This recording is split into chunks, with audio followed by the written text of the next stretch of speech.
She has spent years at war with dragons, the creatures who ruined her kingdom and stole her people. So when the Dragon Emperor, Cypher, offers peace in exchange for her hand, Lorelei knows the contract marriage is a trap. But her father accepts before she can refuse. Suddenly, the princess who was fighting dragons is walking into the Emperor's palace as his bride-to-be, armed with a secret plan to stop him once and for all. Except Lorelei isn't the only princess there. 9 women have been summoned to vie for the Dragon Emperor's favor. Not because he wants a wife, but because he needs a mate. A woman capable of giving him an heir. Now Lorelei isn't just pretending to marry her enemy. She's competing for him. She must get close enough to share his bed, close enough to act. Unfortunately, every moment in his presence feels charged, intimate, as if they're both battling an urge they cannot fully control. And the longer Lorelei plays along, the harder it becomes to resist the pull of her enemy. She tells herself it's enchantment, a trick, a spell, anything but the truth. Because if this attraction isn't magic, then it might be fate. And that would change everything. Chapter 1. Champagne flute in hand, standing in the grand ballroom of the Dragon Emperor's palace, Princess Lorelei was trying not to think about how many of the people around her might not be people at all. That was the problem with dragons. You couldn't tell by looking. The man in burgundy velvet, dragon or human? The woman in emerald silk, dragon or human? There was no way to know, not until they shifted, and by then it was usually too late. For most of her life, Lorelei hadn't even known dragons could take human form. As far as the human kingdoms were concerned, dragons were monsters, winged beasts that took their sacrifices and burned their villages. Then the Dragon Emperor had sent envoys who spoke of dragon cities in the clouds, of civilization beyond anything humans had imagined, who offered peace. The human kingdoms had been skeptical, but the Dragon Emperor had been persuasive, offering territory, wealth, protection. He'd opened trade routes and promised, in writing, that the sacrifices would end. But in exchange, "Human dragon doesn't matter," her brother Caspian whispered. "They're all here to celebrate your engagement." Lorelei snorted. "Until 6 months ago, we were at war." "War," Caspian smiled. More like humans trembled and sacrificed their daughters to be left in peace. "Indeed, so really, not much has changed. We are all still afraid and—" "You're about to be sacrificed," Caspian concluded. "Though the Emperor plans to marry you, not eat you alive." "The same difference," Lorelei muttered. "A marriage contract. That's what it would take for the dragons to accept peace, with Lorelei specifically, which made absolutely no sense. She'd actually laughed when her father had told her. This has to be a trick. Perhaps. But their emperor is offering a true peace treaty, and he's promised the sacrifices will end. Lorelei's chest had gone tight. She'd thought about Elvina immediately. Her maid, her friend, barely 16 when her name had been drawn. Lorelei had tried to cut her free with nothing but a sword and desperate courage. It hadn't been enough. What does he want in exchange? You, as his empress. Lorelei had gaped. And what happens when he realizes I can't give him children? Because that was the reality. Lorelei was barren, thanks to the dragon who'd struck her down when she'd tried to save Elvina. Her brief marriage had ended in annulment. "You're human," her father had said. "He probably doesn't expect you to bear him an heir." "So what does he expect? A nice prop?" "This is our chance, Lorelei, to secure peace."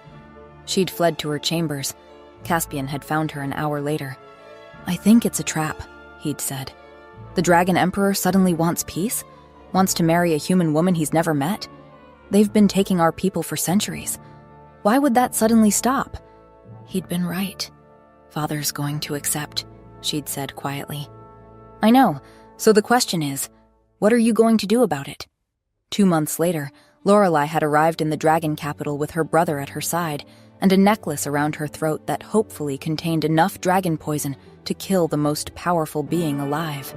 No one outside of Lorelei's family even knew such poison existed. And somewhere in this palace, the Dragon Emperor himself was preparing to make his entrance. Her hand drifted to the necklace as the music stopped, someone proclaiming, "His Imperial Majesty, Cypher of House Ignis, Emperor of the 5 Kingdoms, Lord of the Eternal Flame. Lorelei stopped listening, heart hammering. Guards lined up, and she felt the temperature drop as something ancient crossed the threshold. She'd prepared herself for something terrible, but she hadn't prepared herself for the beautiful man in the doorway. For his sharp cheekbones or his mouth, obscene in its perfection with a full lower lip, the upper one curved with just enough cruelty to make her stomach drop. He was tall, easily a head taller than any man in the room, with shoulders broad enough that her first thought was what it would feel like to be held against that chest.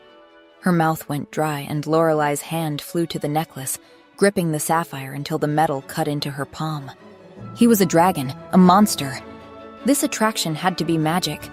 Dragons could do that, couldn't they? Cypher moved into the ballroom, greeting people with polite nods. His expression remained distant, bored, until his eyes found hers across the ballroom. The noise faded. There was only him and those burning eyes locked onto hers. Her knees nearly buckled. The Emperor paused, his eyes widening, his lips parting, his body rigid like he'd just been struck. His mouth curved into a smile. He held her gaze for one more heartbeat, then turned away, continuing through the crowd. Lorelei stood frozen, pulse hammering. What was that? An attendant appeared at her elbow. "Princess, if you would come with me, please." The attendant led her to the eastern wall where other women were gathering. Beautiful women in elaborate gowns, all looking confused. She recognized Princess Annabella of Ambrose, Lady Selena of Creth. Were these all human princesses? "If you would stand here, Your Highness." They were arranged in a line now, 10 of them, all beautiful, all noble. Lorelei's stomach dropped. She found Caspian, his expression tight with fury. "Nervous?" Annabella asked. "You should be." Lorelei's jaw tightened. "Excuse me?" "May the best woman win." "Win what?" But the crowd was parting, the Dragon Emperor walking toward them, and Lorelei's world narrowed. "This isn't my engagement ball." Cypher stopped in front of them.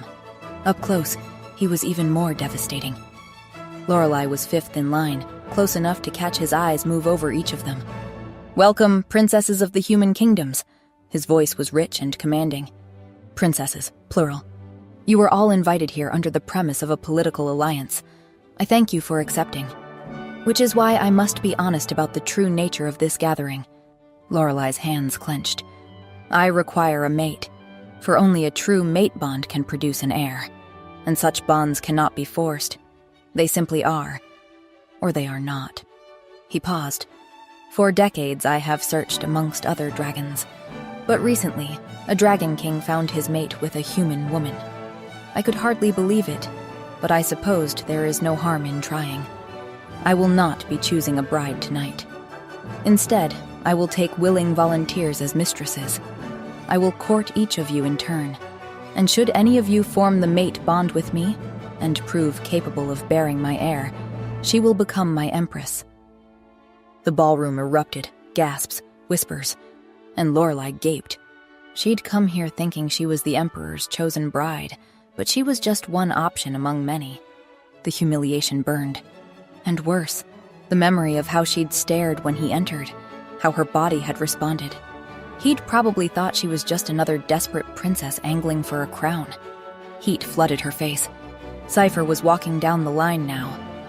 Before she could think better of it, the words spilled out. "Is this how dragons shop for mares?" The ballroom went dead silent. Cypher's eyebrows rose, but Lorelei went on. "What's next? Will you be assessing our teeth too?" Someone behind her gasped. Cypher tilted his head, smile widening. "You object to the process, princess?" Lorelei of Keldorn.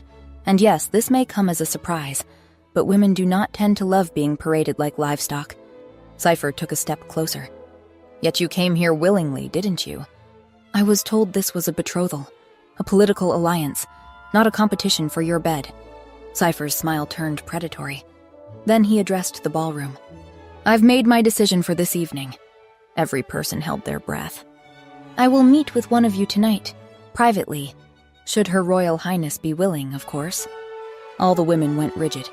Cypher let the silence stretch. Then his gaze locked with Lorelei's. Intense, focused, like she was the only person in the room. Her breath caught as he took a step forward. Just one, but deliberate. His lips parted. The crowd leaned forward. "He's going to say my name," Lorelai thought as Cypher held her gaze, then smiled, and turned away. "Princess Annabella of Ambrose." Lorelai's mind blanked. Annabella stepped forward. "Your Majesty, I'm honored." Cypher extended his hand. "Shall we?" He didn't look at Lorelai at all, just walked past her like she was invisible. To humiliate her, punish her for speaking up. She'd come here with a simple plan. Be his chosen bride, get close, strike when he was vulnerable. Now she was just another candidate in a competition she hadn't prepared for. She'd come here to kill the Dragon Emperor, but she wouldn't be able to do that if she couldn't seduce him first. Chapter 2. Lorelai paced her chambers like a caged animal, still wearing the ball gown that now felt like a costume of her own humiliation. "He looked right at me," she complained. "Smiled, stepped toward me, and then walked away with Annabella?" Caspian leaned against the wall, arms crossed. "Does it matter who he chose?" Lorelai whirled on him. "Of course it matters! How am I supposed to trap him if he's bedding some other woman?" She forced herself to take a breath. The plan was to get close to him. "I can't do that from a distance." "Right," Caspian nodded. "But he'll choose you eventually. Be patient." "Patient," Lorelai groaned. The humiliation was still burning through her veins, hot and acidic. "And he thinks he's so clever," she muttered. "With his stupidly beautiful face. No one looks like that naturally." Caspian's eyebrows rose. "Should I be worried?" Lorelai shot him a look. "He's using a spell, obviously, to lower defenses with those ridiculous cheekbones, and his perfectly tousled hair. Sister, and have you seen his shoulders? Or his sapphire eyes?" Lorelai crossed her arms defensively. "The whole package is designed to make women stupid. Well, it won't work on me." "Right," Caspian said slowly, deeply unconvinced. Lorelai took a breath. The anger was draining away, leaving something heavier in its wake. "I'm sorry," she said quietly. I need this to work." For a moment, they were just siblings again. "Do you remember Elvina?" Lorelai asked. "Your maid, of course. I failed to save her. She was only 16, and then Father practically threw me at them." Her voice hardened. Despite everything they did. The rage came flooding back. "I need to kill this emperor. He commands them all. Every dragon, every sacrifice. It all flows from him. If I can't have children, if I can't save Elvina, at least I can end this." Caspian squeezed her shoulder. "You will. We just need to get you close." A sharp knock on the door made them both freeze. "Come in," Lorelai called. A servant entered, bowing deeply. "Princess Lorelai, His Imperial Majesty requests your presence." Lorelai's heart jumped. "Now?" "Immediately, Your Highness. If you would follow me." She stood, smoothing her gown with hands that wanted to shake. "Lead the way." Her hand drifted to the necklace at her throat. "Don't wait up," she told Caspian with a smirk. "Be careful," he said. At the door, Lorelai paused. If this went wrong, if Cypher knew about the poison, if this was a trap. But she couldn't think like that. She followed the servant into palace corridors that seemed endless. Dragon motifs everywhere, carved into walls, woven into tapestries, inlaid in gold. Why had he summoned her now, after choosing Annabella? They climbed stairs, higher and higher, the corridors narrower, private quarters. They were going to his chambers, she realized as her stomach flipped.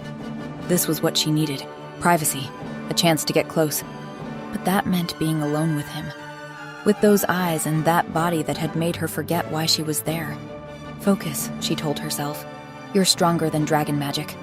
The servant stopped at massive carved doors. "His Majesty is inside, Princess." She bowed and retreated quickly. Behind those doors was the Dragon Emperor, the man who commanded every dragon, who was responsible for Elvina, for her barrenness, for centuries of human suffering, and who also happened to be the most beautiful man alive. She touched the necklace one last time and pushed the doors open. She saw a massive fireplace, an enormous bed, and then movement by the windows. Cypher stood with his back to her, silhouetted against starlight. And he wasn't wearing a shirt. That's cheating, Lorelai thought. gaping at his back. He turned slowly, and Lorelai's brain short-circuited. His chest was defined in a way that suggested he didn't just command armies, he trained with them. Firelight played across bare skin, across muscle that shifted with each breath. She jerked her eyes back up to his face, burning. He was watching her, those glowing eyes tracking every moment of her inspection. "Princess Lorelai," he said, amused. "I'm glad you could join me." He took a step toward her, and Lorelai's mouth went dry. "Stop looking at his abs," she thought. "Stop looking at his abs." "Your Majesty." Her brain finally formed words. "You summoned me." "I did." Another step. He stopped just out of reach. Close enough to touch if she moved forward.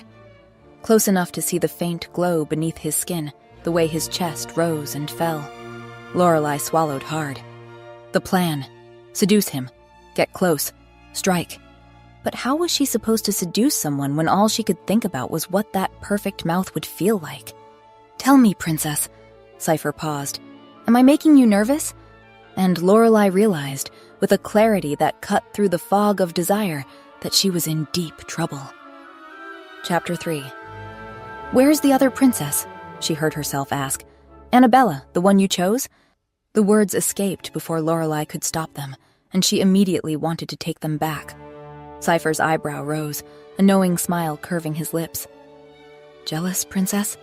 Lorelai's spine went rigid. "Worried, actually." She lifted her chin. "For all I know, you've eaten her." Cypher looked genuinely offended. "I wouldn't eat a human," he said with complete sincerity. "My body is a temple." Lorelai gasped, half shocked, half outraged. "The princess retired for the evening." Cypher snorted, clearly delighted. "I don't think she was quite ready to be my mistress yet." Lorelai processed this slowly. "So, one has to be ready then?" Cypher turned to face her. "Willing," he corrected deliberately, his voice dropping. "Willing is the better word." Lorelai couldn't help herself. A laugh escaped, bitter and sharp. "Oh, so you like your women willing, do you?" She crossed her arms. "How noble of you." "Of course," Cypher said. "A bond would be unlikely to form should my mistress not be." Then he began moving toward her. Slowly, deliberately. Each step eating up the space between them until he was right there, towering over her. Lorelai's breathing had gone shallow. Her lips parted. She watched his pupils dilate, swallow up the color until only a thin ring of fire remained. "So?" Cypher asked. Lorelai blinked. "So, what?" His gaze intensified. "Are you willing, Princess?" Her breath caught. Heat flooded through her entire body, a wave that started low in her belly and spread outward. He was asking, right now, tonight. Her mind raced even as her body screamed its answer. She had the poison. This was the opportunity she'd been waiting for. Her mouth opened, but the words wouldn't come. Cypher sighed. His hand came up, slowly, and one finger traced her cheek with devastating gentleness. The touch sent electricity arcing through her. "Perhaps not, then," he murmured. Then he turned away, dismissing her. "Wait!" Lorelai protested, breathless. But Cypher didn't pause, just kept walking, shoulders set, stride purposeful. Panic clawed at her throat. "Wait, She couldn't let this opportunity slip away. "You may return to your chambers, Princess," he said, reaching the wine decanter. "I won't keep you." The dismissal stung like a slap. Lorelai scrambled for something, anything. "Traditionally, we humans have drinks first." She gestured toward his wine. "You know, get to know each other?" Cypher finally looked at her, one eyebrow raised. "Do you?" The words dripped with skepticism. Fascinating. The condescension made something hot twist in Lorelai's chest. "Well, I'm sorry," she snapped. "But you can't expect me to just—" She gestured helplessly. "Your Highness, if you're uneasy, you may leave." Cypher waved toward the door. "Nothing is keeping you here." Lorelai's pride flared. "I'm not uneasy. I am, in fact, very easy." Cypher snorted. Actually snorted with laughter, the sound rich and warm. "That's not what I meant," Lorelai said, realizing.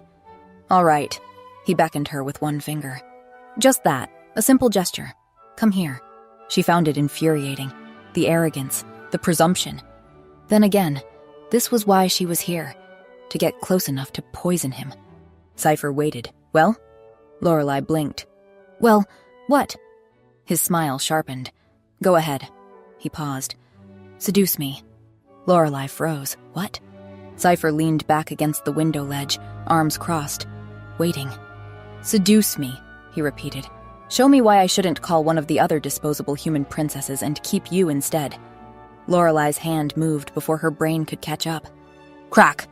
Her palm connected with his cheek, the sound echoing through the chamber. Silence. Then Cypher laughed. He turned back to face her, eyes bright with genuine delight. Meanwhile, Lorelei was shaking with pure, incandescent rage. How dare you! Her voice came out low and dangerous. How dare you speak to me like I'm some common... Cypher stood abruptly. Suddenly he was in her space, towering over her. How dare I? His voice was soft, deadly soft. I told you that you could leave. He leaned closer. You chose to stay. His eyes bored into hers. Presumably because you long to be my mistress, or perhaps even my wife. For why else would you be here? Lorelei opened her mouth, but before she could speak, he bent. His lips brushed her ear, sending shockwaves through her body. Unless, of course, his breath was hot against her skin. You're here for a different reason. To kill me? Perhaps? Lorelei's breath caught. You really think I wouldn't find out? Cypher asked, his voice soft, almost gentle, which somehow made it more terrifying. Then his hand found her lower back, warm palm pressing through fabric, pulling her forward, against him, his bare chest against her body, every ridge of muscle pressing into her. She gasped. The sensation was overwhelming. She could feel everything, every beat of his heart, the iron-hard length of his arousal pressing against her belly. He wanted her. The knowledge shot through her like lightning, and her hands were sliding up his chest, over all that bare skin, hot and smooth and hard. She felt him shudder, felt his control slip. I have powers beyond your imagination, princess. His lips moved against her neck. And an entire army of informants at my disposal. His hand spread wider on her back, possessive. Not all of them dragons. His breath ghosted over her throat. Some you probably thought were your friends. He nuzzled into the space between her neck and shoulder, and Lorelei trembled. She tried to speak. Cypher lifted his head, met her eyes. If you want to succeed... His gaze dropped to her mouth, lingered there. I suggest you be a little more clever. His thumb stroked slowly up her spine. His gaze dropped to her lips again. Lorelei found her voice. I'm not trying to kill you, she whispered. Cypher's eyebrow arched. No? Lorelei shook her head. No. The lie hung between them. They both knew it was a lie. Then Lorelei pressed her lips to his. Lightning and fire, every nerve ending lighting up at once. Cypher responded immediately, his hand fisted in her hair, angling her head exactly how he wanted it. The kiss deepened, neither of them gentle. His tongue slid against hers, and the sensation made her knees buckle. She made a sound. Cypher groaned in response. His hands tightened on her, and suddenly they were moving. He was walking her backward, still kissing her, until her back hit the wall. The impact drove the breath from her lungs, but she didn't care. His body was pinning her there, all that heat and hardness pressing her into stone, and his mouth was still on hers and his hands were everywhere. Her back arched, pressing her breasts against his chest, and she felt his sharp intake of breath. Then Cypher stepped back, leaving her gasping and disoriented. Good night, princess, he said, chest heaving. You may return to your chambers. Lorelei stared at him, too stunned to move. Cypher was already turning away, like nothing had happened, like that kiss, that world-ending, reality-shattering kiss, meant nothing at all. Chapter 4. Lorelei had been in the Dragon Emperor's palace for 3 days since that kiss, and she hadn't seen him since. She was here to kill him, not pine after him. Unfortunately, her body didn't seem to understand that. Every night she woke from dreams she couldn't quite remember. His hands on her skin, his mouth trailing fire down her throat. She'd wake gasping, an ache between her legs that no amount of cold water could ease. It was humiliating, and it was all his fault. It had to be some kind of enchantment. She'd been married before and never felt this desperate, clawing need. Evening found Lorelei on her balcony, staring at a plate of food she had no appetite for. The sun was setting, painting the sky in shades of orange and gold that reminded her too much of his eyes. Everything reminded her of him.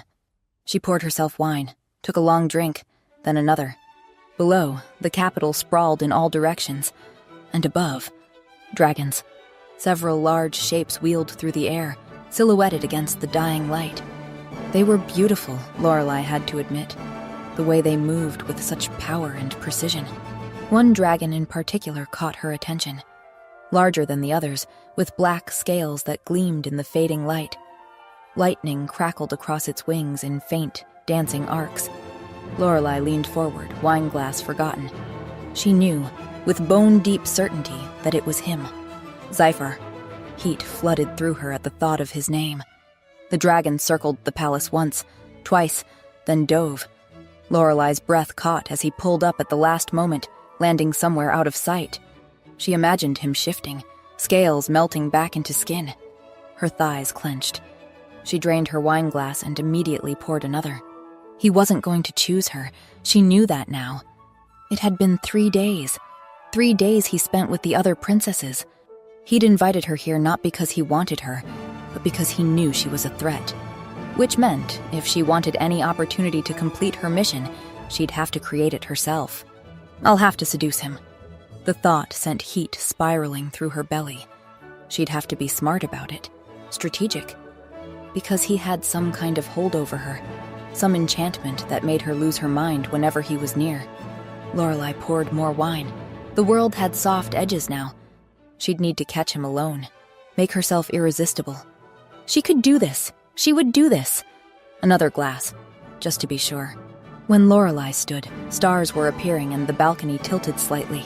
She grabbed the railing, blinking hard. Not that it mattered. Time to find the Dragon Emperor. In the palace corridors, the walls seemed to wave slightly.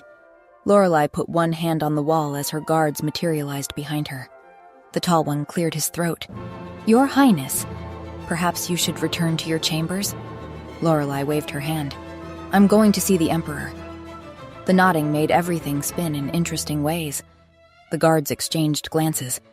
Your Highness, it's quite late. Perhaps in the morning. No, now. Lorelei started walking. The thing was, she had no idea where Cypher's chambers were, but somehow her feet knew the way. She turned left without thinking, then right, then up a staircase.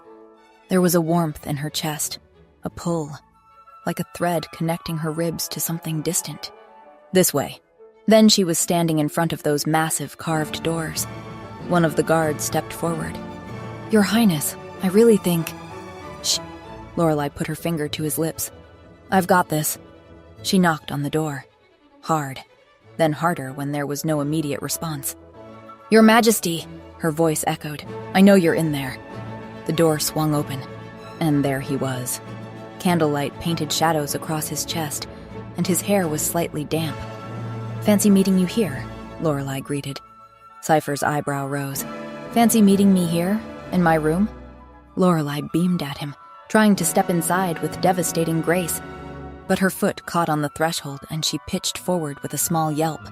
Cypher's hands shot out, catching her by the waist. And suddenly they were touching. She could see his pulse beating in his throat. Her hands landed on his chest and started moving, exploring.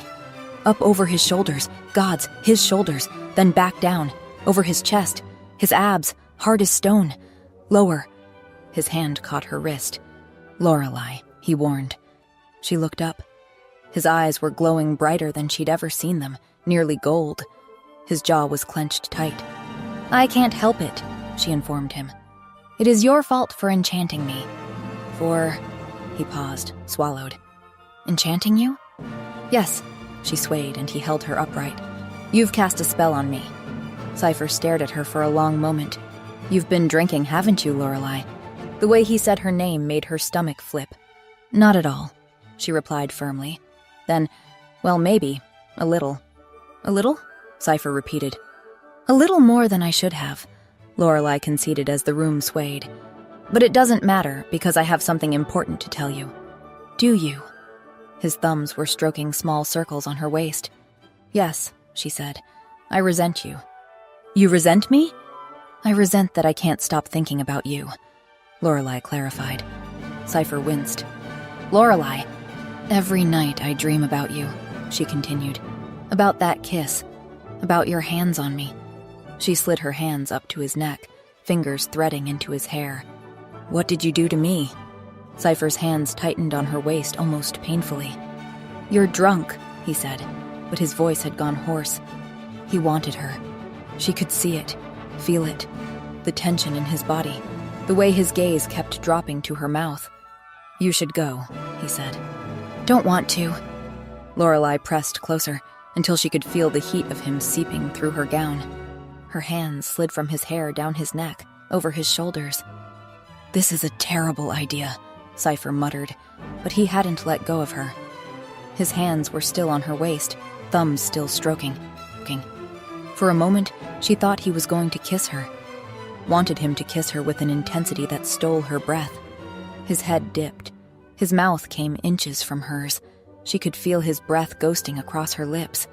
Then he stopped. You need water, he said, stepping away. Lorelai swayed without his support. And something for the hangover you're going to have.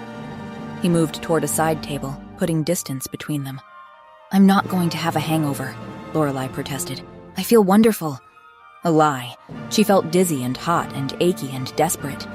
But also wonderful, because he was here. Cypher returned with a glass of something that shimmered faintly. Drink this, he said. It's a hangover cure. She took the glass, sniffed it suspiciously. If you poison me, I'll be very annoyed, she declared, making him smile. Cypher was watching her with an expression that made her chest ache. You're cute when you pretend you don't want to kiss me, she murmured. The exhaustion hit her all at once. The wine, the medicine, the days of stress and unfulfilled desire. Her legs went weak. Cypher caught her before she could fall, lifted her easily, one arm under her knees, the other supporting her back. Lorelai's head fell against his shoulder. She felt him sigh, felt him press his face into her hair for just a moment. You're going to be the death of me, princess, he murmured. Lorelai smiled, eyes already closed. Chapter 5. Lorelai opened her eyes and stared at her familiar ceiling. The last thing she remembered was falling asleep against Cypher's arms. She sat up with a gasp. She was still wearing her gown from last night, but someone, he, had tucked her carefully under the covers. The memory crashed back. Wine. So much wine. Deciding to seduce him. Lorelai covered her face with her hands and groaned.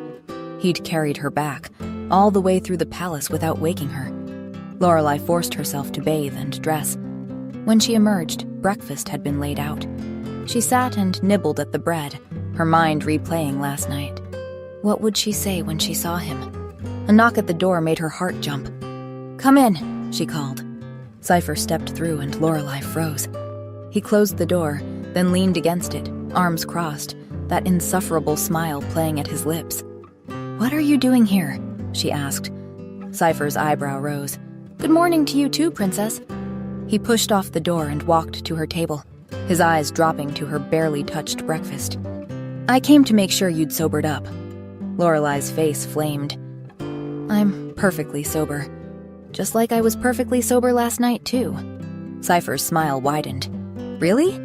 He picked up her teacup, brought it to his lips, took a slow sip while maintaining eye contact. So you were sober when you stumbled into my chambers and ran your hands all over me? Lorelai stood abruptly. I was not stumbling. No? He tilted his head. Of course not. I was walking with purpose. He laughed. With purpose, into my arms. Her face was burning. You're the one who caught me. You could barely stand. Then if you were sober, you meant everything you said? Everything you did? Trap. If she wasn't drunk, she'd meant every confession. If she was drunk, she admitted weakness. You're infuriating. Whatever I said, I didn't mean any of it. Cypher came closer. None of it? Not the part about me enchanting you? Her breath caught. Or how you can't stop remembering our kiss. His breath was hot against her skin. Lorelai's eyes fluttered closed. I was clearly under the influence of... Of? He pulled back just enough to meet her eyes. Of wine, obviously. Obviously. He didn't sound convinced. So you don't find me attractive? Lorelei lifted her chin. Not at all. You're quite banal, really. His eyebrow arched. Banal. His hand came up, fingers trailing along her jaw. That's not what you said last night. I was being sarcastic. He leaned in, bracing one hand on the table beside her. The other cupped her face, his thumb stroking her cheekbone. Were you? Because your body is saying something very different. And he was right. Her pulse was racing, and she couldn't look away from his mouth. Your pupils are dilated, he murmured, his thumb tracing her bottom lip. Your breathing is shallow. Your pulse, his other hand pressed against her throat, is racing. He leaned closer. You amuse me, princess. Lorelei blinked.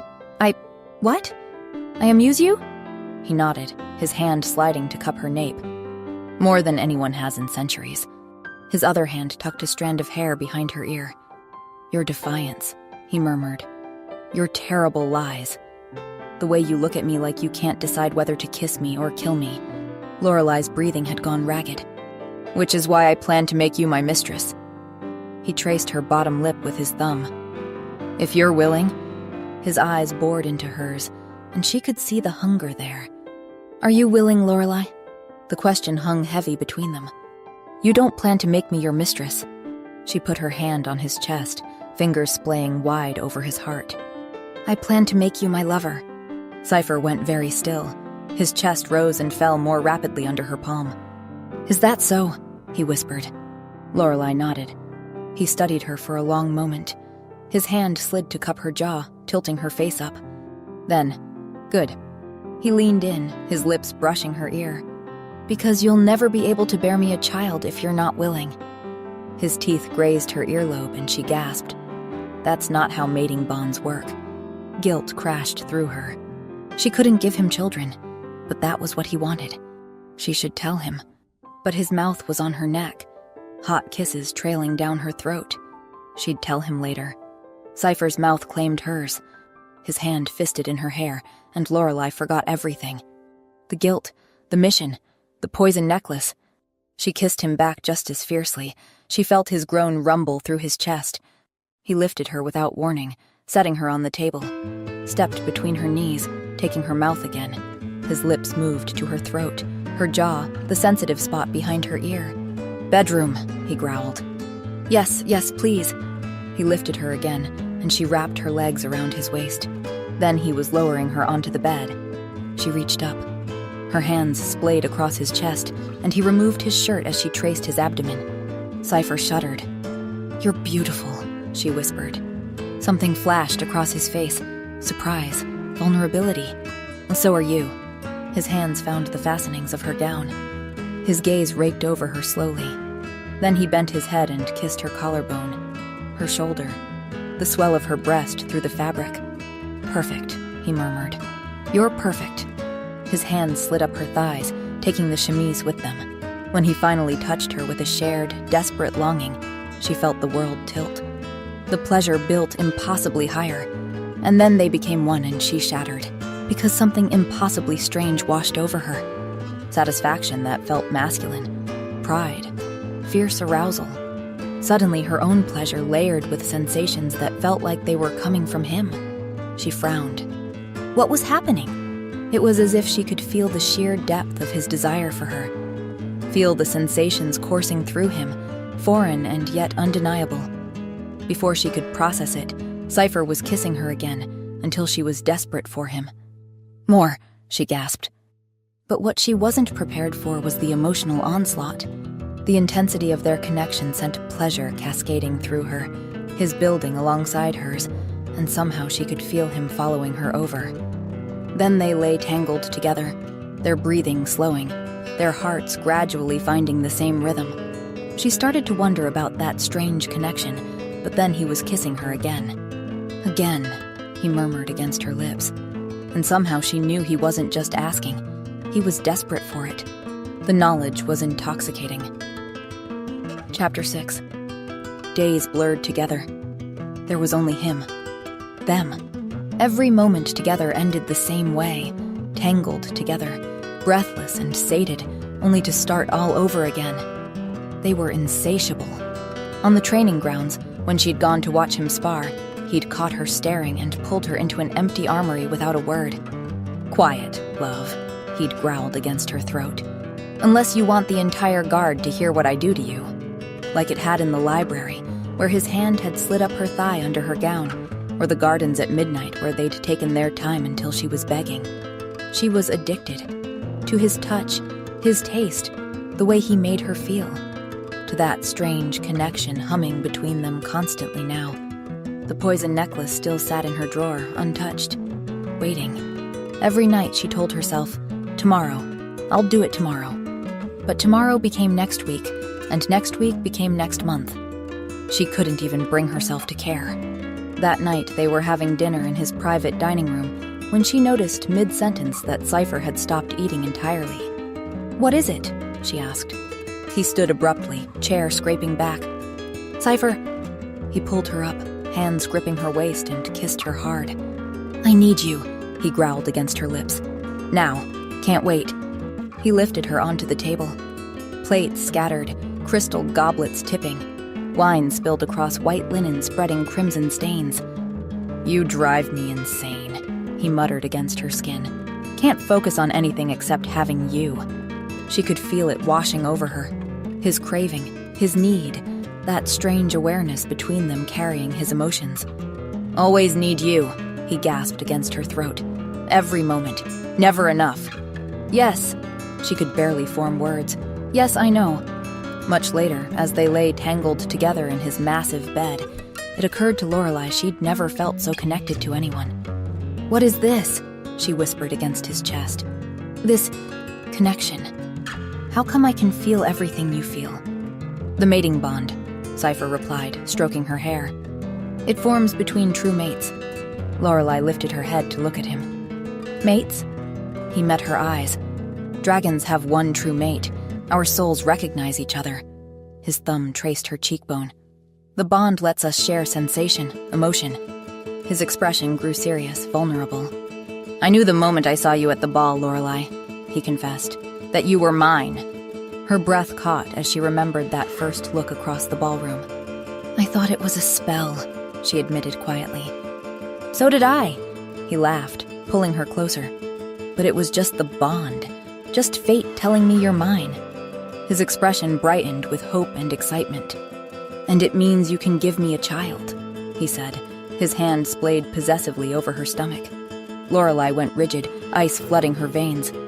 "A child," she repeated. Cypher didn't notice, too caught up in his own thoughts. "I need an heir for succession," he said. "The Empire requires it, but it's more than that." His voice went softer. "I've been alone for so long, Lorelei. 1,000 years of duty, responsibility, isolation."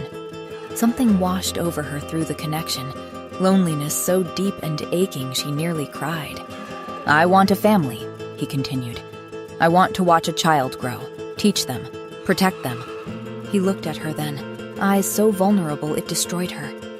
"I want that with you," he said. Lorelei felt like she was drowning. The guilt was overwhelming, crushing. She couldn't give him that, couldn't give him children, because she was broken, and he had no idea. Cypher shifted, propping himself on one elbow. "Marry me," he said. Lorelei's heart stopped. "What did you just say?" He smiled. "Be my empress." His fingers traced her jaw. "My wife." She stared at him, speechless. Something warm flooded through her awareness. His certainty, his contentment, his assumption that she'd say yes. But her silence stretched too long. His smile faltered. "Lorelei?" His voice went quiet. "Do you not want to?" The vulnerability in those words destroyed her. She could feel him through the bond, the fear, the hope, the desperate need for her to say yes. And underneath it all, love. He loved her. The guilt threatened to suffocate her. She couldn't marry him, couldn't give him what he wanted. But then a thought struck her, cold and sharp. "It doesn't matter. I'm going to kill him, before he finds out." The thought should have been comforting. Instead, it made everything worse, so she kissed him instead, desperately, trying to convey everything she couldn't say. He responded immediately. Relief flooded through the connection, taking her kiss as acceptance, and she let him believe it. They made love slower this time, more tender. He was reverent, worshipful, and washing over her through the bond, his joy, his love, his absolute certainty that this was forever. It broke her. "I love you," he whispered against her skin. "Gods, I love you." She let him think this was joy instead of heartbreak. After, Cypher fell asleep quickly, his head on her shoulder, arm draped across her waist. She looked down at him, his face peaceful in sleep, dark hair falling across his forehead. "I love him," she realized. "I'm in love with him." He wanted to marry her, wanted to build a family with her. And not only could she not give him children, but she had come here to kill him. Her hand trembled as she touched his hair. Gentle, memorizing the feel of it, of him. Could she do this? Could she actually kill him for the sake of her kingdom, now that she loved him? He murmured in his sleep as she slid out of bed. She couldn't stay, would break if she stayed. Lorelei pulled on a robe with shaking hands, moved to the door as quietly as she could. She returned to her own rooms and realized with a jolt that she hadn't been here alone in weeks. Time had blurred into a haze of him. Finally, the voice came from the shadows when she closed her door. Familiar, unexpected. Lorelei spun, heart hammering. "Caspian?" Her brother stepped into the moonlight. He looked tired, angry, desperate. She'd been so distracted, so wrapped up in Cypher, that she hadn't noticed. "What are you doing here?" Her voice came out sharper than intended. "In my chambers?" Caspian's jaw tightened. "Waiting for you." He stepped closer. "I'm here to remind you what we set out to do. Why we came here. What you promised." She shook her head. "Caspian, But he cut her off, stepping closer, his eyes intense. "It's time, Lorelei." His voice dropped, deadly serious. "Time we kill the Dragon Emperor, once and for all." Chapter 7. "We have to kill him tonight," Caspian said, "before the enchantment he has on you takes hold completely." Lorelei shook her head, still reeling from finding him in her chambers. "He doesn't have an enchantment on me," she explained. "That's not what this is." "You've barely left his bedroom for the past 2 months, sister?" Caspian interrupted. 2 months? Lorelei tried to count backward, to remember when she'd last slept in her own bed. She couldn't. Time had blurred into a haze of tangled sheets and stolen kisses. "It's not magic," she said weakly. "Well, it is magic, but it's not what you think. It's the mating bond, Caspian. It's real. Listen to yourself." Caspian grabbed her shoulders. "Do you hear what you're saying? You sound possessed, Lorelei." Doubt crept in, cold and insidious. "I know what I feel." "Do you?" Caspian released her. "Do you remember why we came here? What the dragons did to us? To Elvina?" Guilt crashed over her in waves. When was the last time she'd even thought about Elvina? "I remember," Lorelei whispered, but the words felt hollow. "He's at the center of it all," Caspian continued. "Every dragon answers to him. Every sacrifice, every life destroyed. He commanded it. If we kill him, we weaken them." "As his empress, I could do more," Lorelei protested. "I could make sure the peace lasts, obtain everything we want without war, without more death." Caspian's laugh cut through the air. "His empress? He wants you to be his empress now, does he?" "He does." Lorelei lifted her chin. "He asked me to marry him. He loves me. I don't doubt that." Pity flickered across Caspian's face. "And how will he feel," he asked, "when he realizes you're infertile, sister?" Lorelei's breath caught. "How will he feel when he realizes that you can't give him the thing he longs for most in this world?" Caspian took a step closer. "You really think he'll make you his empress, then?" She opened her mouth, closed it. No words would come. Because this was the fear that kept her awake at night. "At best, you'll be his mistress," Caspian said. "His plaything. And playthings don't end wars." He saw her protest forming and raised a hand. "Oh, I see that he desires you. I'd have to be blind to miss it." His jaw tightened. But would his desire for one human woman stop his entire race from dominating ours? Doubt crept in like poison. Because he was right, wasn't he? She'd seen Cypher rule, had felt through the bond how seriously he took his responsibilities.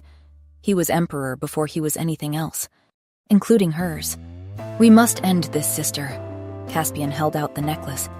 He won't see it coming. A few drops while he sleeps will suffice. Lorelei stared at the poison, and her mind flooded with images.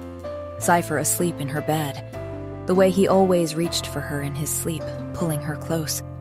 I can't, she said, shaking her head. Lorelei looked up at her brother with tears burning in her eyes. I can't, brother, she admitted. I love him. The admission hung in the air. Final. For a long moment, Caspian just stared at her. He sighed, long and heavy. My sister, he said quietly. I didn't want to have to do this. Lorelei's stomach dropped. Do what? Caspian looked away. Break your heart, he said. Humiliate you. What are you talking about? She whispered. Caspian finally looked up. The Emperor has been manipulating you, Lorelei. Lorelei shook her head. No. Before you, he continued. He offered marriage to several other princesses. Annabella, Celeste. He told all of them that he wanted them to bear his heir, that they'd be his empress. Impossible. The denial came automatically, but even as Lorelei shook her head, her mind was already working. The ball, the line of princesses, the way Cypher had walked past all of them, assessing them like candidates. He wouldn't do that, she said, wavering. Ask Annabella, Caspian said quietly. Ask Celeste. That first night at the ball, he chose Annabella. Took her to his chambers. Do you know what he did after he dismissed her and sent for you? Lorelei shook her head, throat tightening. Stop! He went to Celeste, Caspian sighed. Then to Matilda.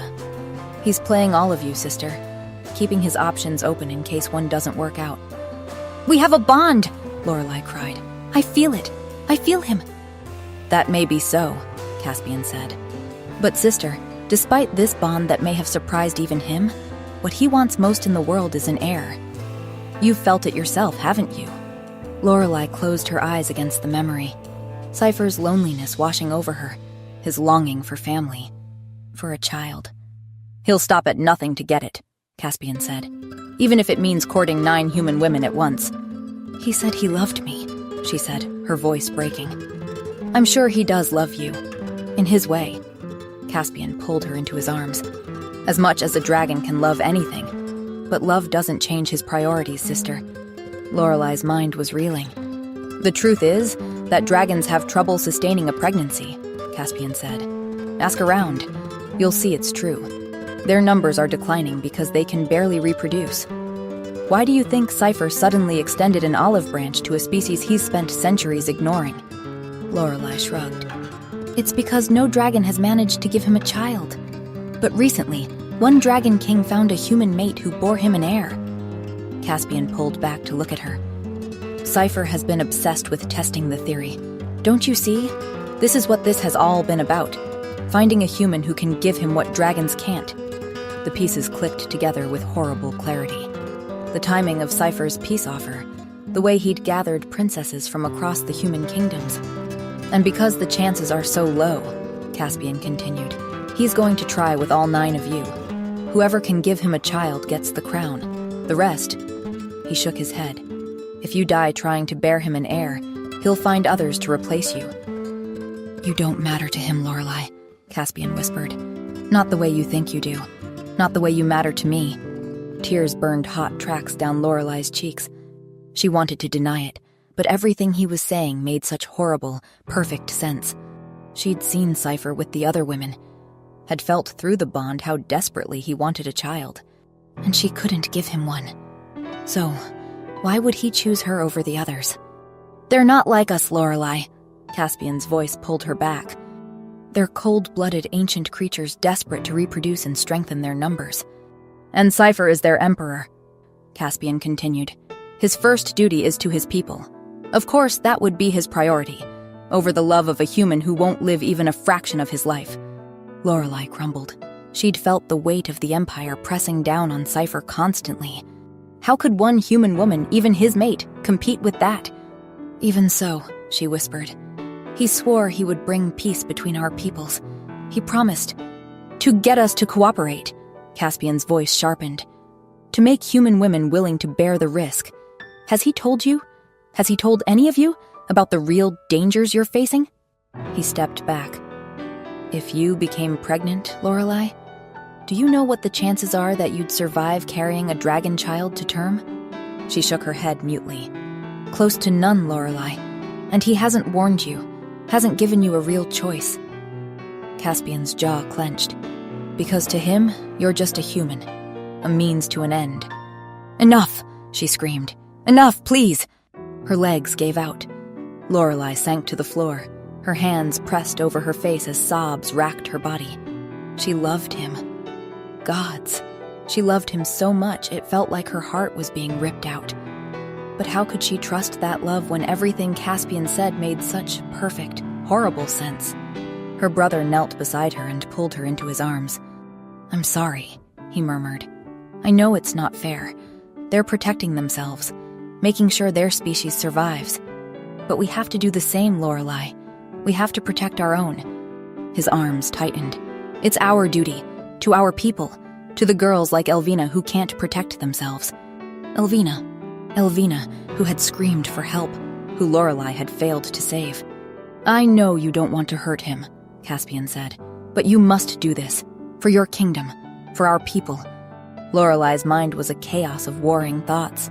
She loved Cypher, that was undeniable.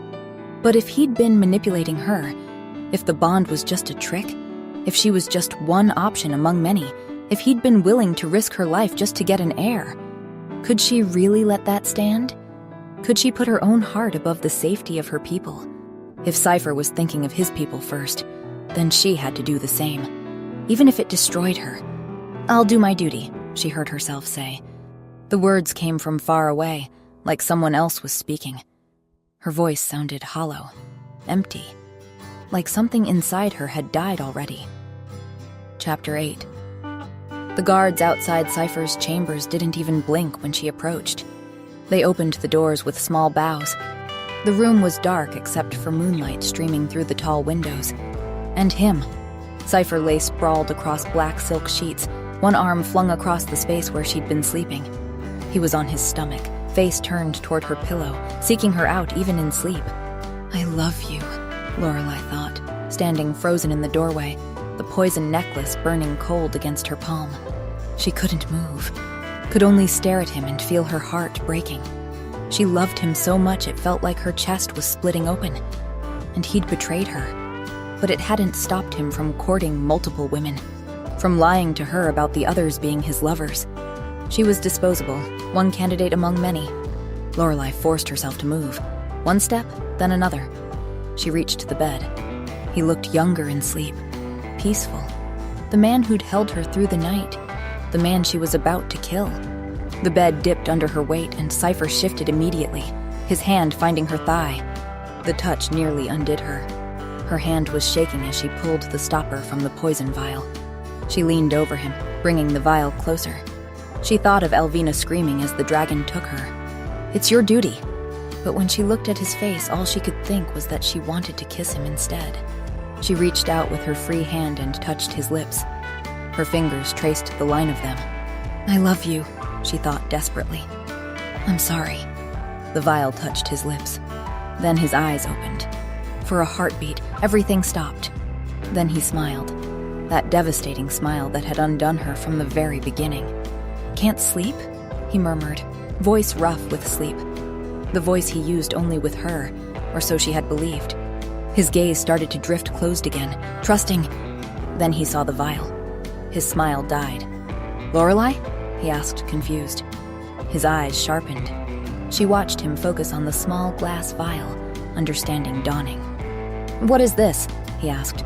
She tried to pull away, but his hand shot out, catching her wrist. Lorelei. His voice changed, sharpened with fear. Were you trying to poison me? He said it like he couldn't quite believe it. She met his eyes. His expression crumbled. Not all at once, but piece by piece. Through the bond, Devastation crashed over her. His hurt, his shock, his absolute incomprehension. "Why?" he whispered. The question shook her so badly that rage rose to fill the cracks. She jerked her wrist free and stood, moving away from the bed. He followed immediately, swinging his legs out of bed. "You dare ask me that!" she cried out. "You dare ask when—" "When what?" Cypher interrupted. "What have I done, Lorelei, apart from falling in love with you?" She whirled to face him. "And what good is your love when it means nothing?" Her voice cracked. "When it hasn't stopped you from betraying me?" Cypher looked like she'd struck him.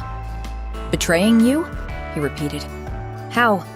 "I know you've been courting all the other human princesses," she accused. "I know you asked them to be your empress too, to bear your child." "No," Cypher protested, face going pale. And through the bond she felt his guilt, sharp and undeniable. So it was true. "No," he said again. "That's... Lorelei? That was before I..." "Before what?" She cut him off. "Before you realized human lives were worth something too? Before I realized you were my mate," his voice rose. "The other half of my soul. Before I knew what we could be?" "Right," Lorelei nodded sharply. "Before that, though, you had no qualms putting our lives on the line, having us risk death trying to bear you a child." Her voice dropped to something dangerous. "Tell me, Cypher, were you ever going to warn me that pregnancy would likely kill me? Or were you planning to wait until I was already carrying your child to mention that little detail?" He looked startled. "It wouldn't," he said. "You're my mate. Our bond will sustain you, keep you safe. I would never. And what about the other princesses?" She cut through his explanation. "How will they be sustained? Or do you have a bond with all of us?" "Of course not." Cypher took a step toward her. "I've never slept with them. Never even... I merely discussed the possibility of marriage, courted them in case the bond didn't." "I don't believe you," Lorelei cried out. Through the bond, she felt his shock, his pain. "Lorelei, Caspian told me," she continued, "that you slept with them, that you promised them all the same things you promised me." "He's lying!" Cypher exclaimed. "Lorelei, please. You're my only lover. I swear it on my life, on my throne, on everything I am. I told you, only a true mate bond would result in a viable pregnancy. I would never risk the other princesses' lives needlessly." "And why not?" she asked. "When you've cared so little about human lives that you've been requiring sacrifices for decades." "I never required those sacrifices," Cypher snapped. "It was you, humans, who decided out of fear that you needed to appease us." He ran a hand through his hair. "We didn't correct the misunderstanding because if you could be so paranoid, so ready to believe the worst of us without evidence, then why would we trust you not to turn against us?" "Oh, please!" Lorelei's laugh was sharp. "Why would you even fear us? You're more powerful. And you're more numerous," Cypher cut across her. "Our numbers are in decline, Lorelei. A dragon child hasn't been born in years." "You took those sacrifices," Lorelei insisted. "So you'd leave us alone," Cypher said, his voice going soft. "But we never harmed them. They live among us now, safe. I can take you to them if you'd like. Let you see for yourself." "How can I believe you?" Lorelei interrupted. "When you invited me here only to keep me as a hostage? When I saw with my own eyes you courting all those others?" She paused, swallowed painfully.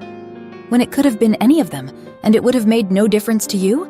she added, making Cypher recoil. "How can you say that?" Cypher said, anguished. "After everything we've shared." "Because it's true!" she cried out. "Me or them, it doesn't matter as long as a bond forms, does it? Would you have even chosen me without one? You didn't like me at first. Didn't choose me that first night." Her voice broke. "How do I know this bond isn't some kind of spell? You really think I'd lie to you?" Cypher asked. "About loving you?" Lorelei hesitated. She could feel him through the connection, his pain so profound it made her knees weak. It all felt real. But Caspian's words echoed in her mind. His people were dying, and he needed to save them. "Yes," she whispered, "I think you would, because you're the Emperor, and this is your duty, just like killing you is mine." Cypher went utterly still. Something shuddered behind his eyes. "Fine," he whispered. He extended his hand, palm up. "Fine." Lorelai stared at his hand, confused. "Give it to me," Cypher said. "Give you what?" Lorelai frowned. "You know what." Horror flooded through her. He meant the poison. He was going to have her arrested, executed. She handed him the vial with trembling fingers, waited for him to call the guards. But he didn't. Instead, he looked at the vial for a long moment, then at her. Slowly, he lifted it toward his mouth, his eyes never leaving hers. "What are you doing?" Lorelai asked, panic spiking through her. "I'm showing you that you can trust me," Cypher said simply. "What are you talking about?"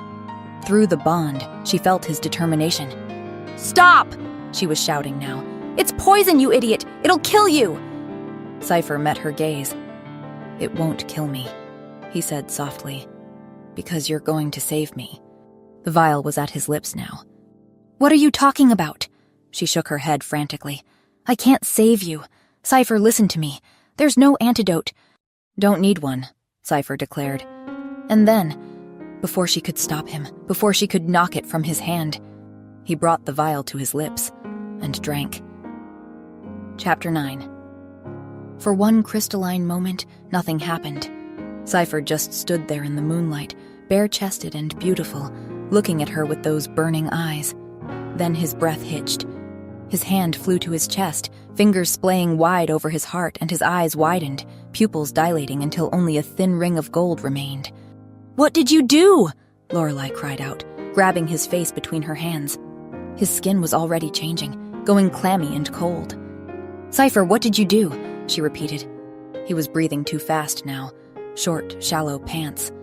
"I'm fine," Cypher managed. "Or I will be. Lorelai, listen." "You need to sit down," she interrupted. Terror clawed up her throat. She could feel him through the bond, feel something foreign and vicious spreading through his veins like black ice. "Guards!" Lorelai screamed. The massive doors burst open. 4 guards poured in with weapons drawn. "Get healers!" Lorelai's voice cracked. "Now! The Emperor has been poisoned!" The guards froze. The captain looked between her and Cypher with dawning horror. Poisoned? By what? "Just get them!" Lorelai didn't have time for this. Because through the bond, she could feel Cypher's thoughts fragmenting, growing dazed and distant. "I feel strange," he said, blinking heavily. "Lorelai, His knees buckled. She caught him as he fell, barely. His weight drove her backward. The marble was cold beneath them. Cypher's head landed in her lap and she cradled it immediately. "Cypher," she pleaded, "stay with me." His eyes were unfocused now. "What is happening?" he asked, confused. Tears welled up in Lorelai's eyes. "Why did you drink it?" she sobbed. "Why would you do that? You absolute idiot. Why?" He brought her hand to his face, nuzzling into her palm. "I thought..." He was slurring now. "I thought you wanted me to." The words were a dagger between her ribs. "No," Lorelai choked out. "No, I wouldn't have. I couldn't. Cypher, I'm so sorry. I was just angry. I was hurt. I didn't mean..."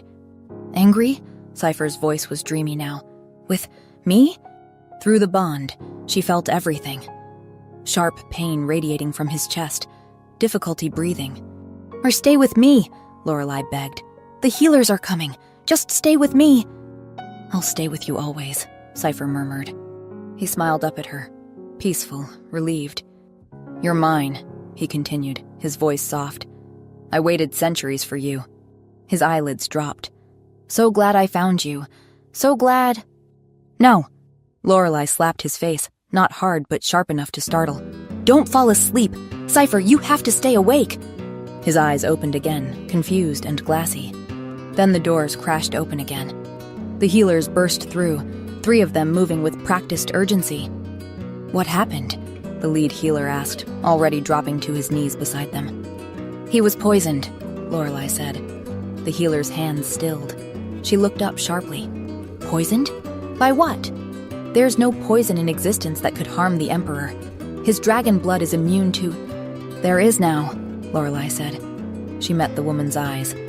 "And I gave it to him." Silence crashed through the room. The guard stared at her in shock. "Arrest her," a guard said, voice tight with fury. "She just confessed to assassinating—" "No!" Cypher's voice cut through the chaos, weak but commanding. His hand shot out, grabbing Lorelai's wrist. "Back away, all of you," he said. "You're speaking of your future empress. Be more respectful." The young guard gaped.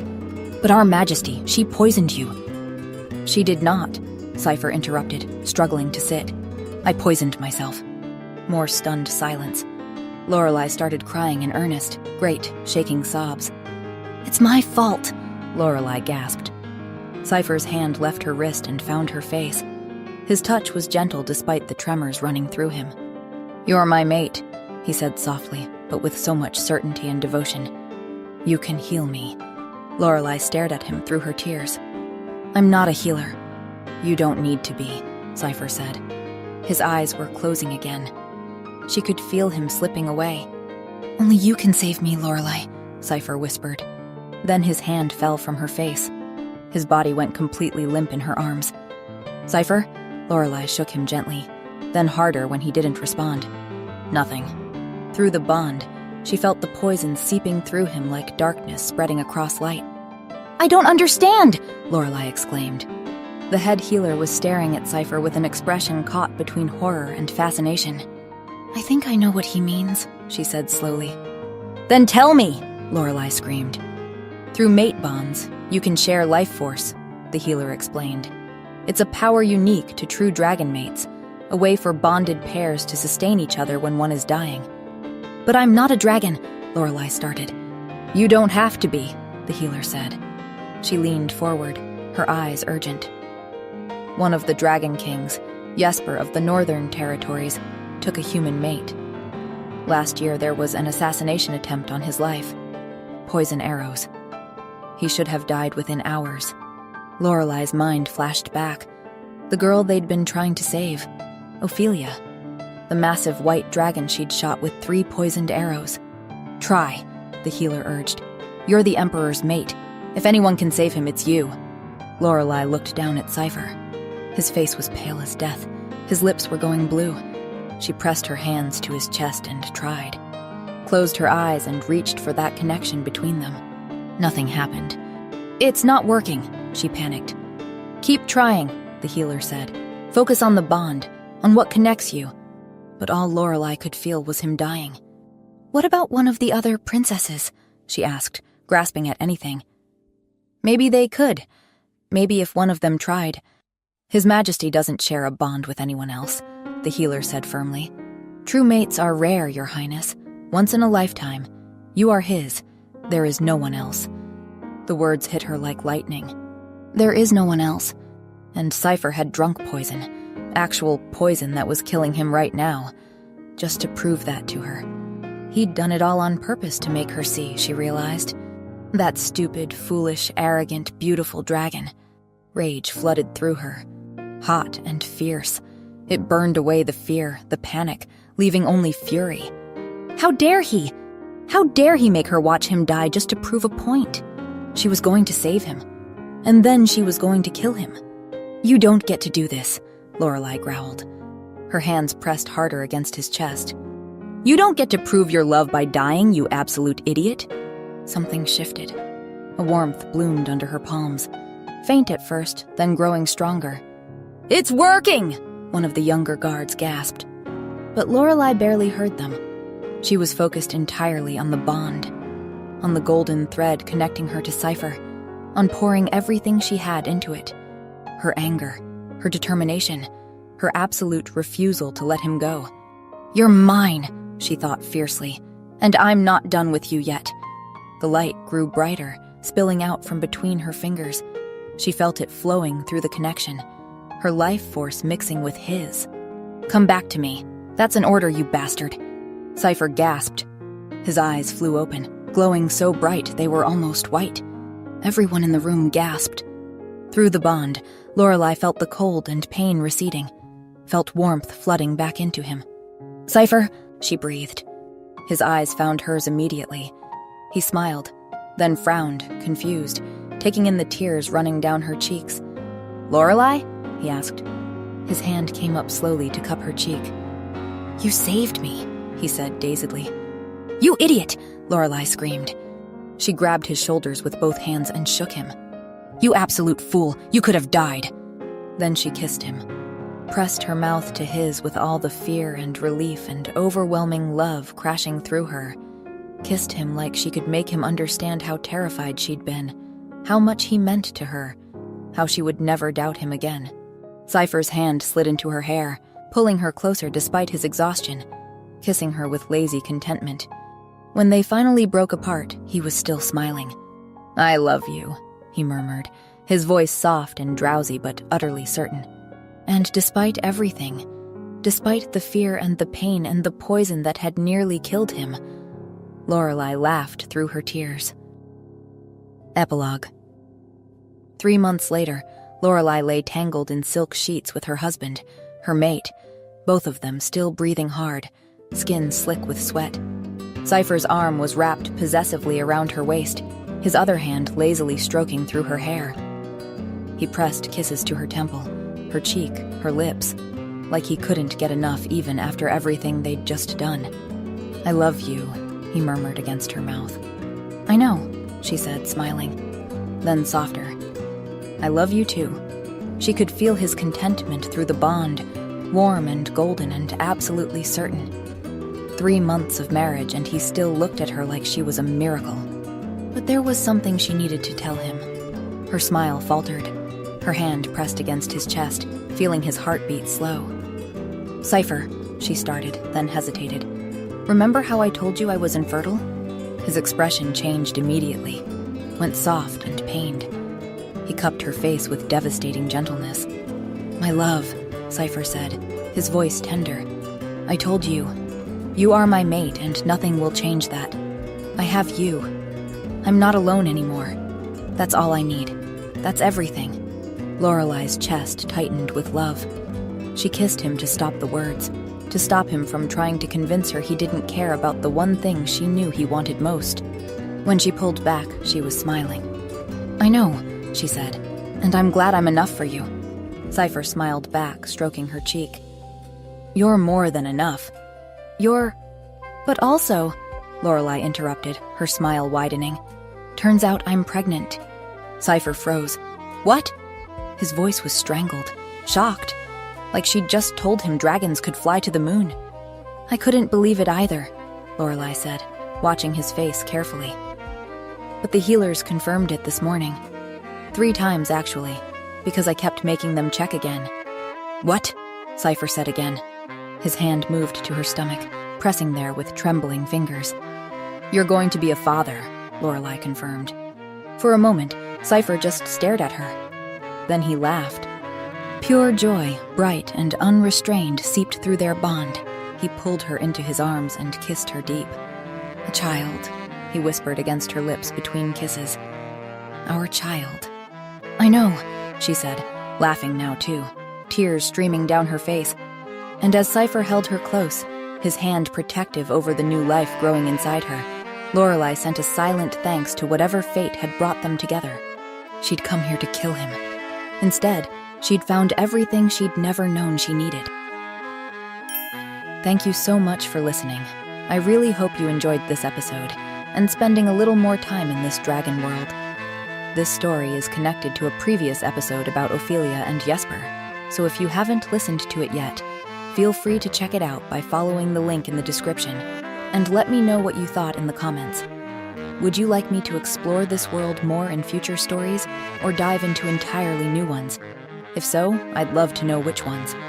Much love, Lily.